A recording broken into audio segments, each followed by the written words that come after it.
সন্ধ্যার পর থেকে সূক্ষ্ম ইঞ্জিনিয়ারিং এর মাধ্যমে টার্গেটকৃত ব্যক্তিদেরকে জাতীয় সংসদে যাওয়ার পথে প্রতিবন্ধকতা সৃষ্টি করা হয়েছে।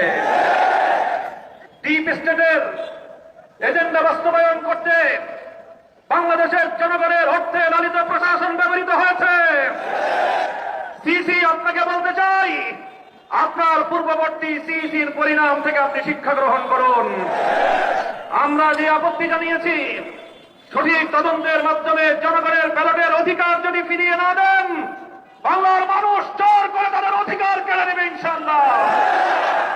আপনাদের এই প্রহসনের প্রতিবাদ করার পর গোটা বাংলাদেশ জুড়ে আমাদের 11 দলীয় নির্বাচনী ঐক্যের নেতা কর্মী সমর্থকদের উপর যেই পৈশাচিকতা চালানো হচ্ছে, আমাদের বোনদেরকে ধর্ষণ করা হয়েছে, আমাদের মা বোনদের শ্লীলতাহানি শুধু নয়, তাদেরকে শারীরিকভাবে লাঞ্ছিত করা হয়েছে, আমাদের বাড়িঘরে অগ্নিসংযোগ করে বাংলাদেশে আবার নতুন করে ফ্যাসিবাদ ফিরিয়ে আনবার পায়তারা চালানো হচ্ছে।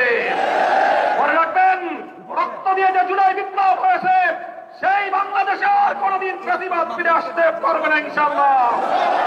পুরনো ফ্যাসিবাদীদের সাথে সখ্যতা করে বাংলাদেশের রাজনীতিতে যদি তাদেরকে আপনারা প্রবেশ করবার সুযোগ তৈরি করে দিতে চান, যেই পথ ফ্যাসিবাদকে ফিরে আসার জন্য তৈরি করবেন, সেই পথ দিয়ে আপনাদেরকে দিল্লিতে বিতাড়িত করা হবে। তৃতীয় কথা আমাদের পরিষ্কার, শরীফ ওসমান হাদি সহ প্রতিটি হত্যাকাণ্ডের বিচার করতে হবে। জুলাই বিপ্লবের আকাঙ্ক্ষা বাস্তবায়ন করতে হবে। জুলাই স্প্রিট থেকে যদি এক চুল পরিমাণ বাংলাদেশকে বিচ্যুত করার ষড়যন্ত্র করা হয়, জুলাই যোদ্ধারা আবার মাঠে নামবো, আবার মাঠে নামবো, আবার মাঠে নামবো।